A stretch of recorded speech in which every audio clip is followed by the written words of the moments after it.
तो जब उसका नंबर आया गरीबदास जी का, घंटे 2 घंटे के बाद उन्होंने संभाला कि भी वो लड़का कहाँ है। बोला, उसका नंबर आ गया, टर्न आ गई उसकी गौ घेरने की। वहां जाकर एक ने कहा, गरीबू, गरीबदास जी को गरीबू कहा करते थे, गांव में ऐसे ही बोलते हैं। और गरीबदास साहब जी का मूल गांव तो करोथा है, जहां दास का आश्रम था, अब भी है। वहाँ मूल गांव तो वो था, और लेकिन वहाँ उनके नानके थे। गरीबदास साहब जी की माता का कोई भाई नहीं था, और उनके पिताजी के जमीन बहुत घनी थी, 1400 पौने 1400 एकड़ जमीन थी। तो गरीबदास जी के पिताजी को वहाँ घर जमाई रख लिया था गरीबदास जी के नाना जी ने। और गरीबदास जी का जन्म भी वहीं हुआ था, छुडानी गांव में। तो वो लड़की का लड़का था वहां पर। तो कहने लगे, अरे वो लड़की का लड़का कहाँ लाओ, बुलाकर। आके उन्होंने आवाज लगाई, अरे गरीबू आजा, तेरा नंबर आ गया। अब गरीबू तो पहुंच रहा सतलोक में, वो तो यहीं का मटेरियल था, यहीं छोड़ना ही था, वो छोड़ के चले गए। निकट सी जाके आवाज लगाई, ऐसे बैठे थे आसान, ऐसे आम व्यक्ति बैठ जाता है। निकट सी जाके आवाज लगाई, रे गरीबू खड़ा हो ले। बिल्कुल साथ जाके देखे तो जैसे समाधि लगाए बैठा हो, पकड़ के उस किसी ने हलाया, जो बुलाने गया था, अरे भगत जी खड़ा हो। अब वो ऐसे गिर गए पीछे ने। देखा है तो मर गया, मृत्यु होगी। दूसरे पालियों को बुला, आ जाओ आ जाओ, तो मर गया लड़का। सब भाग कर आए, देखा सचमुच तो मर गया। अरे इसने जंतर मंत्र का दूध पी लिया, मरना तो था ही। बहुत मना किया हमने। अब उधर से गांव की तरफ भागे 2-3 पाली। गांव वहां से लगभग 2 किलोमीटर की दूरी पर था। छोटा सा गांव था। संदेशा मिलते ही सब सन्नाटा छा गया कि वो लड़की का लड़का ऐसे ऐसे मर गया, किसी बाबा जी ने जंतर मंत्र का दूध पिया दिया उसने, कुंवारी गाय का निकाल के।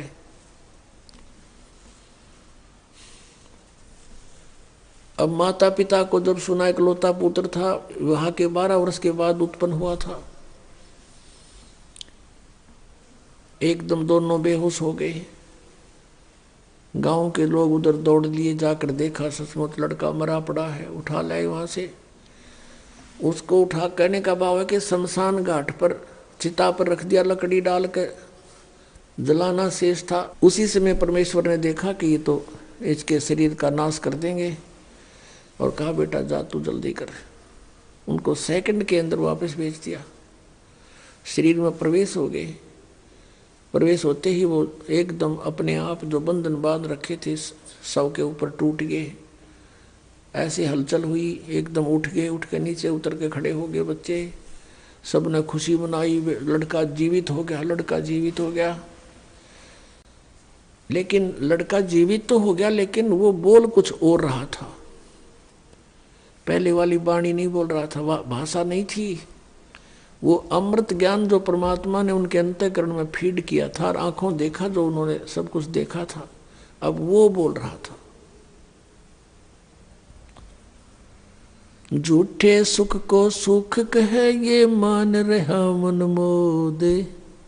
ये सकल चबीना काल का, कुछ मुख में कुछ गोदे। अब सब उससे पूछ रहे हैं, बेटा क्या हो गया था? वो बता ही नहीं रहे। कौन था वो बाबा जी तेरे को जंतर मंत्र का दूध पिला दिया? वो कहा करते थे, अनंत कोट ब्रह्मांड का एक रति नहीं भारे। सतगुरु पुरुष कबीरे हैं, ये कुल के सिरजनहारे। वो तो वाणी बोलने लग जाते, उनके प्रश्न का उत्तर वह देते नहीं थे। तो गांव वालों ने सोचा भी लड़का जीवित हो गया, पर यू मेंटल हो गया, पागल हो गया। उनको बावड़ा कहने लगे गांव वाले, बावड़िया। बावड़िया कहा करें गांव में, पागल हो गया पागल। ऐसे 3 वर्ष बीत गए, और जहां भी घर वाले भेजे, खड़ा खड़ा अपने वाणी बोल रही, यही घंटों बोलता रहे। तो इलाज उलूज भी करवाया, जंतर मंतर झाड़े झूड़े लगवाए, जैसे गांव में ट्रीटमेंट होया करते थे। कोई वैद्य से दिखाया, सब कुछ कर लिया, लेकिन ऑल इन वेन, सब विफल हुए। तो सोचा कोई बात नहीं, या लड़की इस जैसा भी लड़का है इसको देखकर जीवित रहेगी, नहीं तो मर जाती है, अपना टाइम पास कर लेगी इस बावड़िए के साथ। ये सोचकर संतुष्टि कर ली उसके नाना जी ने और आसपास के सभी अन्य व्यक्तियों ने। अब 3 वर्ष के बाद एक दादू पंथ का एक साधु बना हुआ था, बनिया सेठ वैश्य, और वो 60-65 वर्ष की आयु का हो चुका था। घर से सन्यास लेकर के, बाल बच्चेदार था वैसे तो, सन्यास लेकर के दादू साहेब को भी परमेश्वर कबीर जी मिले थे। ऐसे जैसे गरीबदास जी को मिले थे, वैसे कहीं गांव से बाहर बनी में खेल रहा था। 7 वर्ष की आयु थी दादू जी की। सतलोक से आए परमात्मा ऐसे जिंदा महात्मा के रूप में उनको भी ज्ञान दिया, उनको, उनकी आत्मा को भी सचखंड लेकर गए थे। और 3 दिन और 3 रात बेहोश पड़े रहे थे वो दादू साहब जी, 7 वर्षीय बालक। दादू जी साहब के साथ भी यही प्रक्रिया की थी जैसे गरीबदास जी के साथ हुई। सचखंड में, सतलोक में देखा कबीर जी उस जिंदा महात्मा को अनंत कोट ब्रह्मांड के सिंहासन पर विराजमान, और परमात्मा ने कहा कि मैं कबीर हूँ, काशी में 120 वर्ष तक रहा था, मैं ही कबीर हूँ। ये डिटेल फिर बताएंगे इन अन्य संतों की। अब हम प्रसंग पर उसी पर आते हैं। अब उस दादू पंथ के अंदर वो दीक्षित था, उसका नाम गोपाल दास था, जो साधु बना हुआ था, बनिया लाला जी वैसे, और बड़ा अच्छा नेक व्यक्ति था। एक दिन वो छुड़ानी गांव में अपने किसी भगत के यहाँ रुक गया आके। उस भक्त ने कहा कि महाराज, साधु की विद्या को साधु ही ठीक कर सकते हैं। हमारे एक चौधरी का लड़का, यानी हमारे यहाँ लड़की का लड़का समझो, उसको एक संत ने कंवारी गाय का दूध निकाल के पिला दिया। उस दिन से वो मेंटल हो गया, वो तो मर गया था। परमात्मा ने सुन ली बेटी की, वो लड़का जीवित हो गया, और लेकिन पागल हो गया उस दूध को पी के। उसके दिमाग में फर्क हो गया। और कहते हैं संत की विद्या को संत ही काट सकता है। आप दया कर दो तो बड़ी मेहरबानी होगी आपकी। उसने कहा, गोपाल दास ने कहा कि कहाँ वो लड़का, एक बार लाओ बुलाकर मैं देखता हूँ। अब वो व्यक्ति जिसके घर पे गोपाल दास जी रुके हुए थे वो गया वहाँ। गरीबदास जी के नाना जी से सारी कहानी बताई कि हमारे यहाँ एक बहुत अच्छे संत आए हैं, और संत की विद्या ने संत ही ठीक कर सकता है। वो कहता मैं ठीक कर दूंगा। 5-7 और व्यक्ति मौजिद से, और साथ में वो लड़का ले लिया गरीबदास जी। 13 वर्षीय बालक वहां जा खड़ा किया। अब उस दादू पंथी गोपाल दास ने पूछा गरीबदास साहिब जी से कि बेटा, वो कौन था जिसने तेरा जीवन नाश कर दिया? क्या नाम था उसका? तब परमात्मा ने कहा कि उसने मेरा जीवन नाश नहीं किया, मुझे आबाद कर दिया। हम सुल्तानी नानक तारे दादू को उपदेश दिया, जात जुलाहा भेद न पाया, वो काशी माहे कबीर हुआ। अनंत कोट ब्रह्मंड का एक रति नहीं भारे, सतगुरु पुरुष कबीर हैं ये कुल के सिरजनहारे। ना सतगुरु जननी जना उनके माने बाप, पिंड ब्रह्मंड से रहित है जाना तीनों ताप। पानी से पैदा नहीं श्वासा नहीं शरीर, अन्न आहार करता नहीं ताका नाम कबीर। अब वो सुन रहा है कि बालक बोल रहा है काटे की बात, क्या बता के हम सुल्तानी नानक तारे दादू को उपदेश दिया। हम यानी हम सभी, गरीबदास जी कहते मैं अब्राहिम अधम सुल्तान,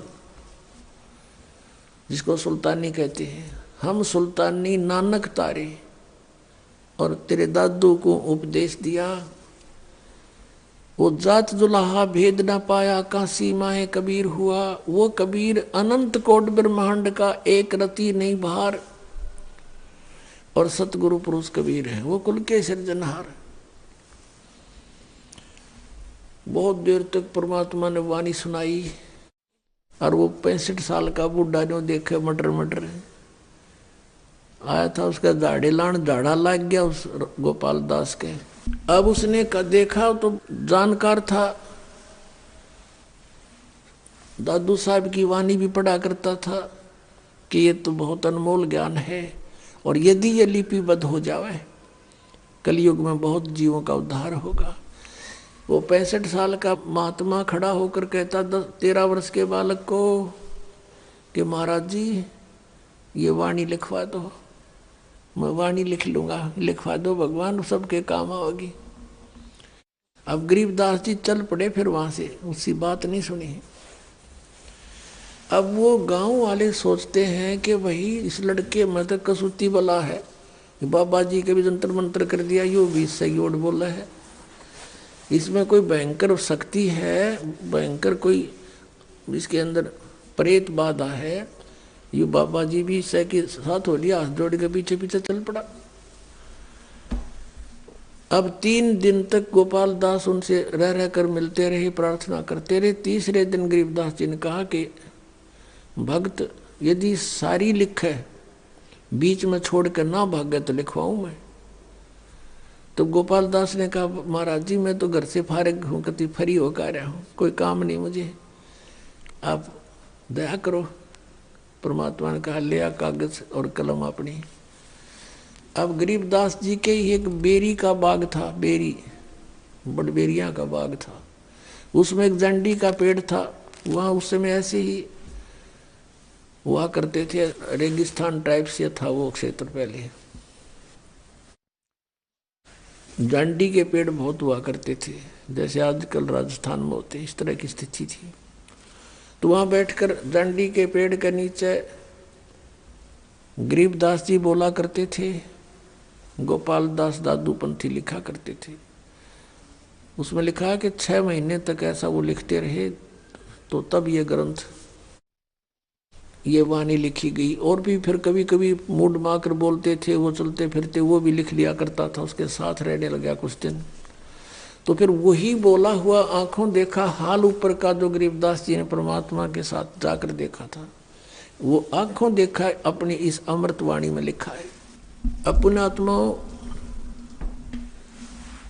सत्संग का जो उद्देश्य होता है उसमें परमात्मा के विषय में जानकारी होती है, और परमात्मा को पहचानना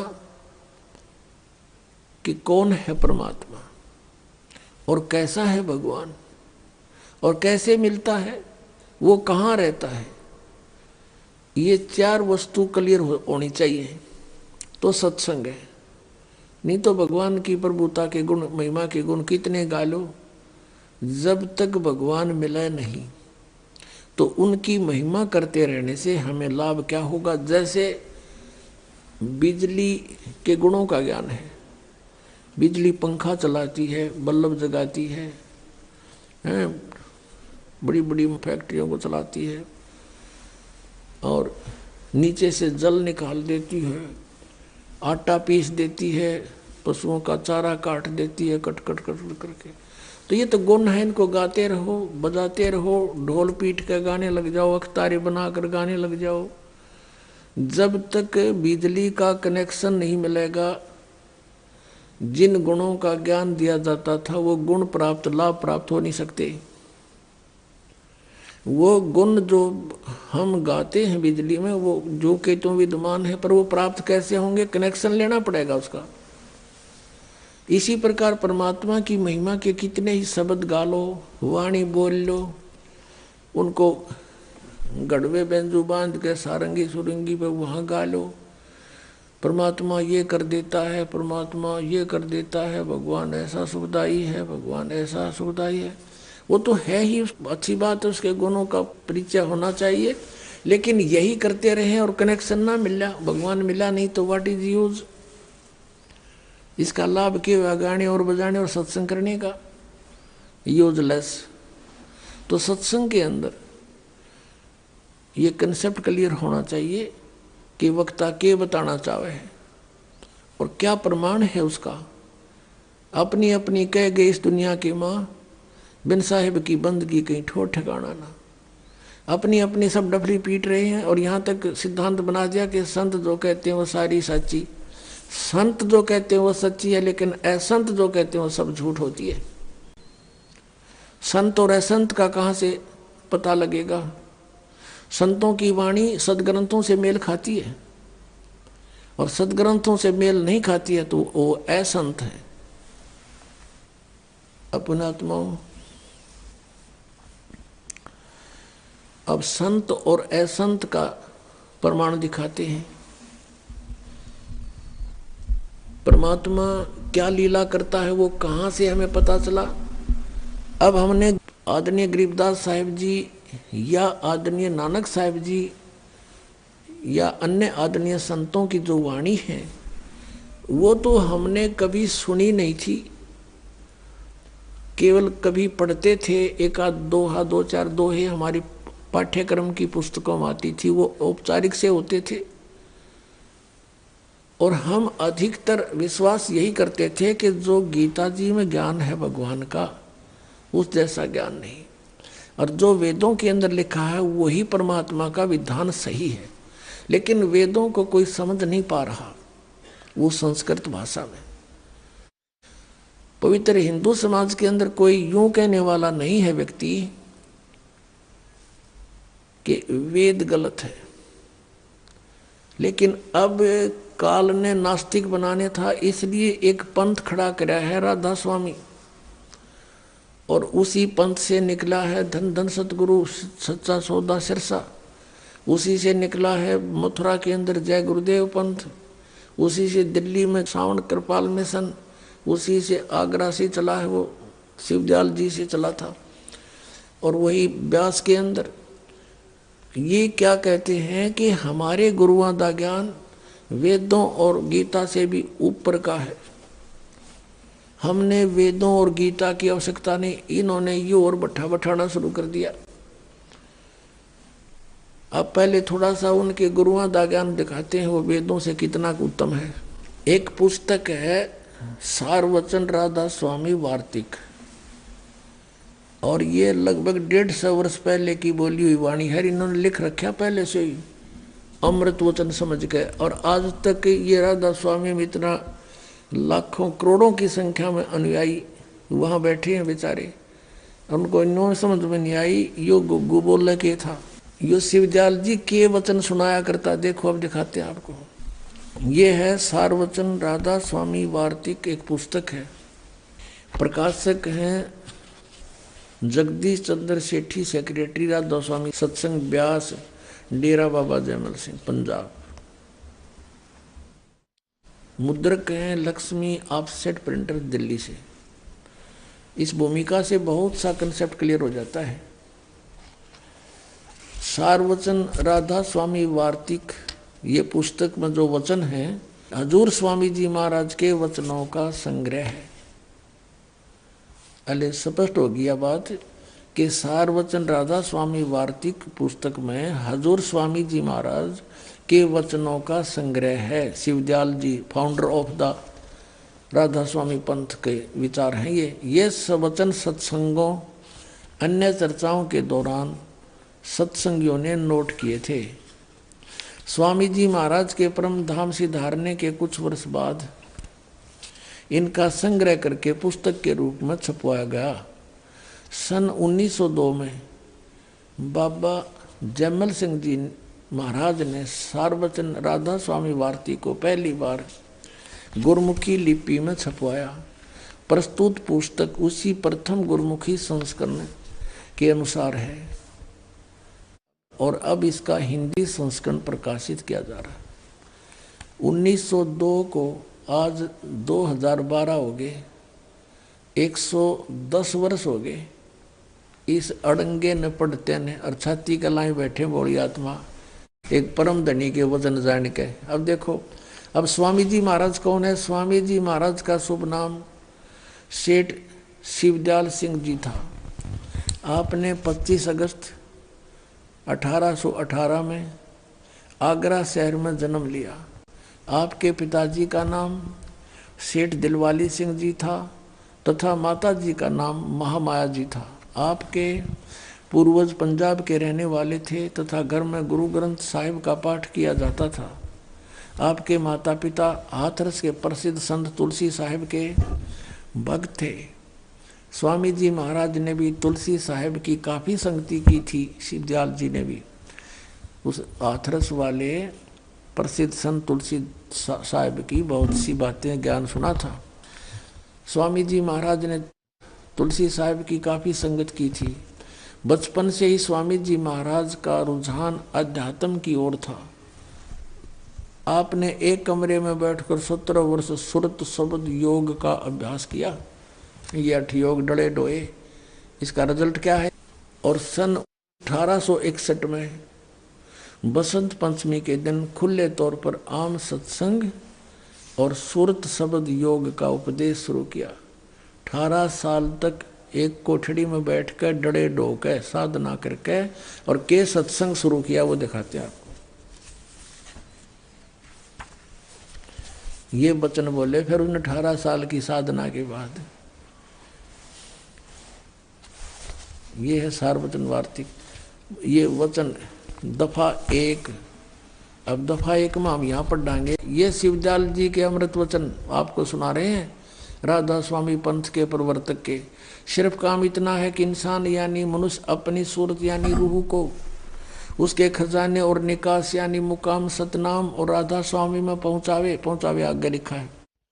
अब मुकाम स्थान, मुकाम माने स्थान, यहाँ सतनाम को मुकाम कहा है, राधा स्वामी को भी मुकाम यानी स्थान कहा है। पहुंचावे 14 पृष्ठ पे। अब नीचे देखो, तीसरा वचन शिवदयाल जी का। जितने आचार्य और महात्मा और अवतार और पैगंबर हर एक मजहब में हुए, वे सब अपने अभ्यास के जोर से अंतर में तरफ मुकाम स्थान असली के चले और सिर्फ संत मंजिल 5वीं मंजिल माने 5वीं मंजिल यानी सतनाम पर। अब मंजिल का अर्थ क्या हो गया? ये देखो इन्हीं के शब्दों में, मंजिल माने स्थान।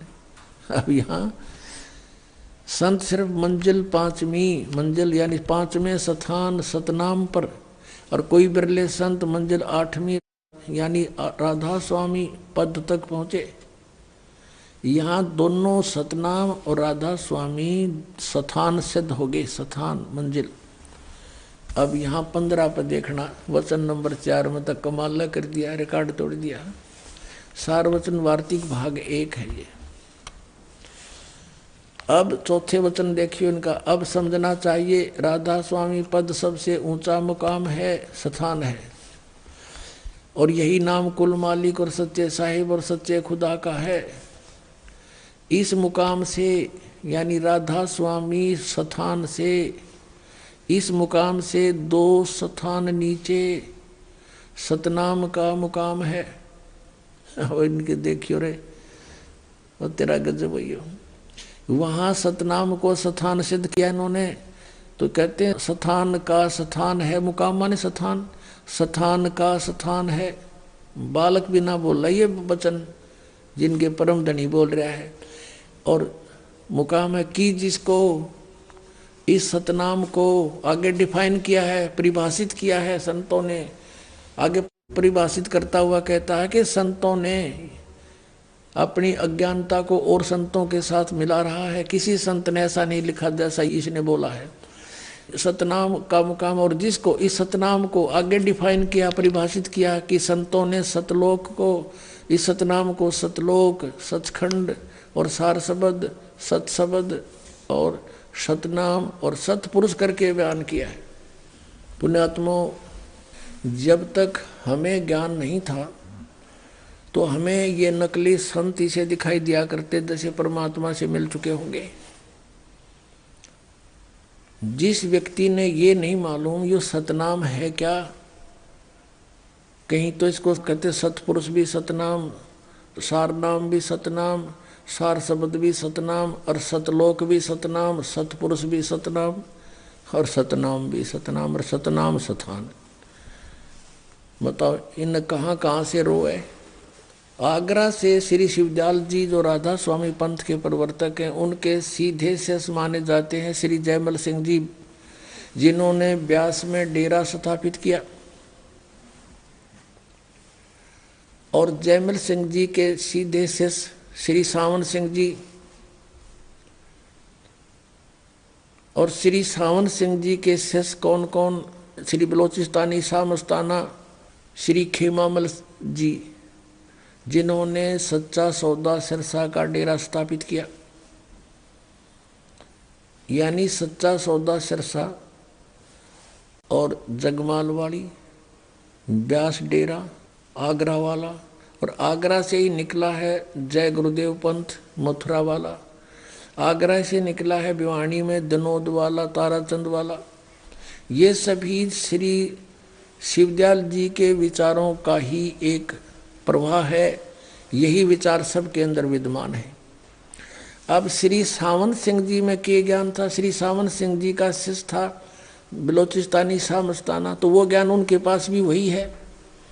और सावन सिंह जी के शिष्य थे कृपाल सिंह जी, जिन्होंने दिल्ली में छतरपुर में एक न्यारा अलग से अपनी मनमुखी वहाँ साथ कर दिया डेरा चालू। और उस कृपाल सिंह का ही एक शिष्य ठाकुर सिंह जी अपने आप मनमुखी लग गया, अलग से करोड़ों लाखों जीवन वो बर्बाद कर गया। काल ने ये सारे दूत भेज दिए कि बट्ठा बैठा दे पुण्यात्माओं का, ये भक्ति के योग रहे नहीं और की सुने नहीं, इनको परम धनी मान के इनके चिपक रहे हैं। अब पता चलेगा किसे परम धनी थे, फिर आप बुद्धिमान समाज है, आंखों देखेगा प्रमाणों को, आप भाग गया होगा वहां से छोड़कर। कबीर साहब कहते हैं जब ज्ञान हो जा और पता लग जा हम कहाँ जा रहे हैं, ऐसे जीवन व्यर्थ कर रहे हैं गंदे लोग के अंदर और गलत साधना कर रहे हैं गलत गुरुओं के पास बैठकर, उसमें इस प्रकार फड़क कर भाग लेना चाहिए, वहां से उतर जाना चाहिए। उस जैसे क्या बताते हैं कबीर, डूबे थे पर उबरे, गुरु के ज्ञान चमक और बेड़ा देखा जर्जरा, उतर चले फड़क। जैसे कहते हैं हम उस गलत गुरुओं के ऊपर आश्रित होकर के ऐसे थे जैसे लोक वेद से ज्ञान सुनकर जो साधना कर रहे थे वो तो डूबन वाली थी। जैसे नौका जा रही हो दरिया से पार करने के लिए और उसमें पानी भरने लगा हो, देखा हो या टूटी फूटी है, और साथ में दूसरी नौका अच्छी आकर खड़ी हो जाए और वो कहे कि देखो तुम डूबोगे, ये तो टूटी हुई नौका है, इसमें आ जाओ फटाफट। तो क्या बताते हैं कबीर साहब, इस तरह आपने क्रिया करनी है। फिर जब पता लग जाए कि मार्ग ठीक नहीं, दूसरे मार्ग को इस प्रकार तुरंत चेंज करे। डूबे थे पर उबरे, गुरु के ज्ञान चमक, चमक माने नो एकदम बहुत चौकस होना कि कैसे कह दिया हम डूबेंगे। जैसे दास बता रहा है कि ये ज्ञान गलत है, ये साधनाएं गलत है, राधा स्वामी पंथ के ये पांचों नाम काल के हैं, तो इनको कुछ तो फड़क होनी चाहिए, ये क्यों कहा। तो क्या बताते हैं, डूबे थे पर उबरे, गुरु के ज्ञान चमक और बेड़ा देखा जर्जरा। पहले बेड़ा होता था, नौका नहीं होती थी, एक बेड़ा बनाते थे लकड़ के, पतले पतले हल्के लकड़ों का फूस फास उस पर रख के ऊपर का, और उस पर बैठकर दरिया पार करते थे, उसको बेड़ा कहा करते थे। तो कहते हैं वो बेड़े जिस पर हम बैठे थे वो टूटा फूटा था, डूबने वाला था, और साथ में देखा दूसरा बढ़िया बेड़ा आ गया, उसने कहा कि तुम डूबोगे। तो कहते हैं बेड़ा देखा जर्जरा, यानी कंडम डुबाउन वाला तो उतर चले फड़क, फड़क माने नो छम दे ही 1 सेकंड में दूसरे पर छलांग लगा जाना। तो इस तरह आपने अब अपनी जान बचानी है, इन झूठे गुरुओं से वापस आना है। अब जिनको सतनाम का पता नहीं और वो परम धनी, उनको परम धनी के सतनाम 2 अक्षर का है, एक ओम और दूसरा तत् सांकेतिक, ये दास बताओगा, वो है सतनाम। उस 2 अक्षर के नाम से पार होगा। और इन्होंने स्वयं लिखा है, श्री सावण सिंह जी ने संत मत भाग प्रकाश 4 में 261 पृष्ठ पे के गुरु ग्रंथ साहिब गुरु नानक देव जी की वाणी का हवाला लिया है कि सोई गुरु पूरा कहावे जो 2 अक्षर का भेद बतावे। जे तू पढ़ा पंडित बिन 2 अक्षर 2 ही नावा, प्रणवत नानक जे कर सत समावा। अब सुनाएंगे आपको। अब पहले ये दिखाते हैं, सतनाम क्लियर करते हैं, ये कहाँ तक बेड़ा गर्क हो रहा है सतनाम के ऊपर इनका। देखिएगा, संत मत प्रकाश भाग 3 श्री सावण सिंह जी के प्रवचनों का संग्रह है। ये है श्री सावण सिंह जी का स्वरूप। श्री हजूर महाराज सावण सिंह जी के सत्संगों का संग्रह। अब देखना, ये सारे एक कुएं की बांग पी रहे थे। प्रकाशक हैं जगदीश चंद्र सेठी, सेक्रेटरी राधा स्वामी सत्संग ब्यास, डेरा बाबा जयमल सिंह पंजाब। और ये गोपसेंस पेपर लिमिटेड यहाँ से छपा है, मुद्रक यहाँ के। इसके 102 पृष्ठ पर आपको दिखाते हैं, 102 पृष्ठ पे ये संत मत प्रकाश भाग 3, यहाँ देखना। अब क्या कहते हैं सावन सिंह जी, सतपुरुष सतनाम कहाई, सतलोग निज पाया आई। सतपुरुष सतनाम कहाई, यह वाणी है श्री शिवदयाल जी की। खोलने चले हैं श्री सावन सिंह जी के सतपुरुष सतनाम कहा जाता है। यह वाणी है शिवदयाल जी की बनाई हुई। और सतलोक निज पाया आई, सतपुरुष को सतनाम कहते हैं। और खोला कैसे है इसने कि सचखंड या सतनाम चौथा लोक है। अब यहां सतनाम को ये सतलोक कह रहे हैं, चौथा सतनाम यो चौथा लोक है। अब देखो 106 पृष्ठ पे, ये 106 पृष्ठ पे यहां कोई सत्संगी ने जिक्र किया, हजूर जहां राम नाम का जस महिमा होता हो। तो सावण सिंह जी ने कहा, कौन से राम का जिक्र कर रहा तू? कौन से राम का जस? वही सत्संगी, क्या राम बहुत सारे हैं? महाराज जी सावण सिंह जी कहते हैं राम 4 हैं। आपका इशारा कौन से राम की तरफ है? अब 107 पृष्ठ पर वही सत्संगी, हजूर चारों राम खोल कर बताइए। महाराज जी फिर सावण सिंह जी लगे बतावन, एक राम दशरथ घर डोले, एक राम घट घट में बोले, एक राम का सकल पसारा, एक राम त्रिभुवन से न्यारा। ये वाणी तो कबीर साहब की। और खोलने चले हैं कौन? सावण सिंह जी। पहला राम राजा दशरथ के बेटे जो त्रेता युग में हुए अवतार थे, आए और अपनी ड्यूटी अदा करके चले गए, लेकिन अब हमें नहीं मिल सकते, हमारा काम नहीं कर सकते। दूसरा राम मन है जो घट घट में व्यापक है। तीसरा राम ब्रह्म है जो सारी त्रिलोकी को पैदा करता है, पालता और नाश करता है। और चौथा राम सतनाम है, ये असली राम है। वाह रे देवताओं, इनका सतनाम ना समझ मारा है। वहां तक कहते हैं सतनाम सचखंड चौथा लोक है, और यहाँ सतनाम असली राम है। पुण्यात्माओं, ये 5 नाम काल के जाप करते थे, 5 नाम काल के।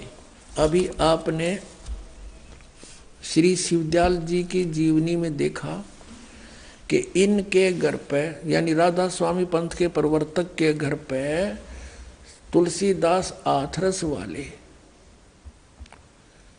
आया करते। उनके माता पिता श्री शिवदयाल जी के उनके शिष्य थे, और शिवदयाल जी ने भी उनकी काफी दिन तक संगत की थी।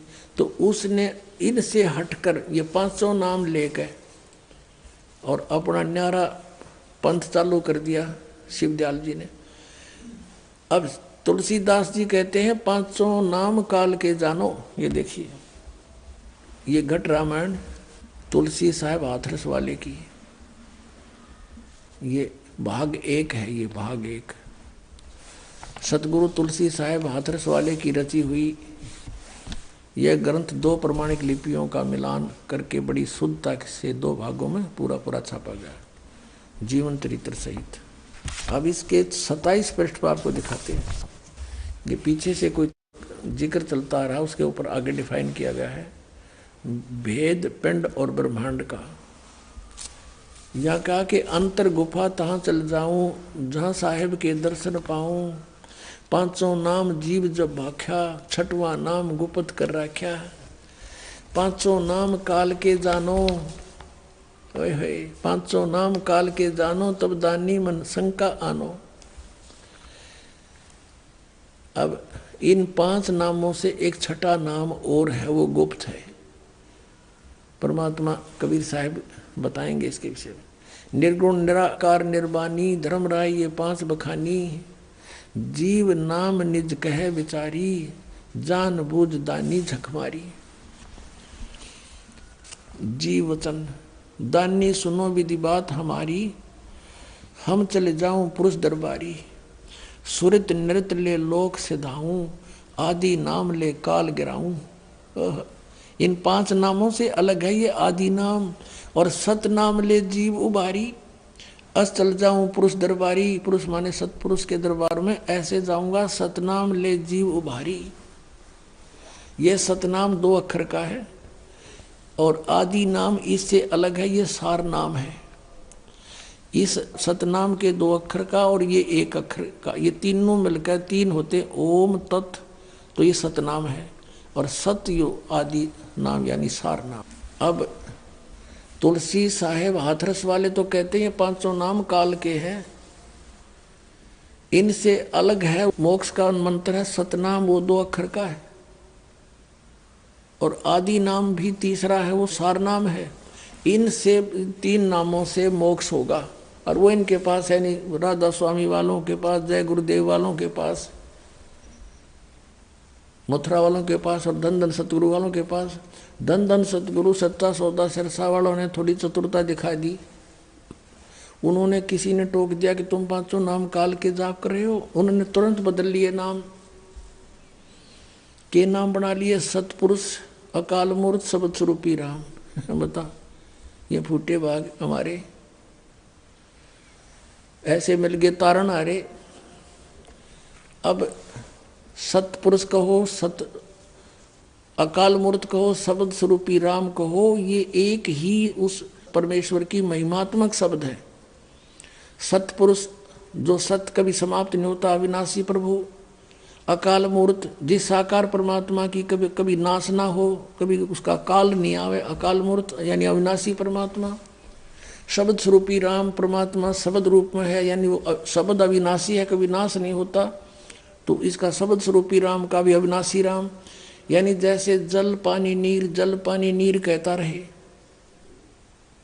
जल कह लो चाहे पानी कह लो चाहे नीर, एक का शब्द बतेरा।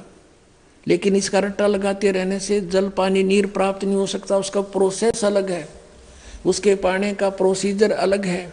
हैंड पंप के लिए बोकी मारनी पड़ती है, लगाने के लिए जमीन खोदनी पड़ती है पाइप से, और धीरे धीरे खोदते रहते हैं, मिट्टी बाहर डालते रहते हैं। ये है सतनाम का काम, 2 अक्षर के का। श्वासु श्वास से जपना इसको, और फिर ऊपर हैंड पंप लगाया जाएगा, वो सार नाम है। और तब वो शब्द स्वरूपी राम यानी जल प्राप्त होगा।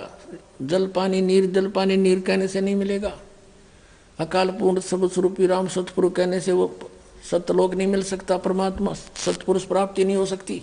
ये है वो साधन, 2 अक्षर का नाम। नानक साहिब जी ने यही जाप किया, आदरणीय नानक साहिब जी ने यही जाप किया, आदरणीय गरीबदास साहिब जी ने यही जाप किया, 2 अक्षर का नाम सतनाम। और सभी संतों ने इसी के जाप का अपनी वाणी में प्रमाण दिया है। अब देखो सचखंड की एक सड़क दिखाता हूँ आपको, ये सिद्ध करने के लिए कि एक कुएं का पानी है सबके पास। ये सचखंड की सड़क, पहला भाग दासन दास हजूर महाराज सतनाम सिंह जी, डेरा सच्चा सौदा सिरसा हरियाणा। प्रकाशक है इंद्र सेन प्रबंधक, डेरा सच्चा सौदा, सिरसा, हरियाणा, भारत। मुद्रक है इंद्र सेन प्रबंधक, परमार्थ उपदेश प्रिंटिंग प्रेस, डेरा सच्चा सौदा, सतनाम सिंह जी मार्ग, सिरसा, हरियाणा। इसके 226 पृष्ठ पर देखना। एक कुएं का पानी साफ दिखाई देगा, सचखंड की सड़क है। नाम तो ऐसा है जैसे आदमी कटका मर जाए इसका ऊपर। अकले भाई बस इसका ऊपर चढ़ ढार गया सीधा। ये देखिए 226 पृष्ठ। यहाँ पर ये है वो इनके परम धने की वाणी। अलख नामी आया रे देश छोड़ के, रे छोड़ के मैं आया रे तेरे लिए प्यारे देश छोड़ के। और यहाँ इसका अनुवाद किया है सतनाम सिंह जी ने, श्री बलोचिस्तानी सामस्ताना के शिष्य सतनाम सिंह जी ने। त्रिलोकी यानी त्रिलोकी कौन बता? स्थूल सूक्ष्म और कारण, यह इनकी त्रिलोकी है। अरे थरा गजब, यस कुछ तो शर्माना चाहिए। ऐसा सीधा लोक लिखा है इसमें, इतनी तो विचार करना चाहिए। तो ये बात चल रही है लोक की, बताओ ये स्थूल एक शरीर के बारे में। त्रिलोकी स्थूल सूक्ष्म और कारण तक की सारी रचना काल ने की है। संतों का देश सचखंड या सतलोक है। अब देखो इस सतलोक ने अगर डिफाइन करेंगे ये सतलोक ने, और वही सतपुरुष या आदि पुरुष का स्थान है। वह अजर अमर अविनाशी और सदा एक रस है। सतलोक के ऊपर ये बता रहे, सतलोक की डिफाइन कर रहे हैं आगे। वहाँ चैतन्यता ही चैतन्यता है, प्रकाश ही प्रकाश है। नीचे पिंड तक की कुल रचना का आदि और अंत वही है। और उसी को किसको? इस सचखंड को, सतलोक को सतनाम, सत शब्द और सार शब्द कह के कहा जाता है। इन थोड़ी सी चतुराई कर दी ना, यहाँ फिर पकड़े गए। सतनाम भी सतलोक को, और सत शब्द भी सतलोक को, और सार शब्द भी सतलोक को।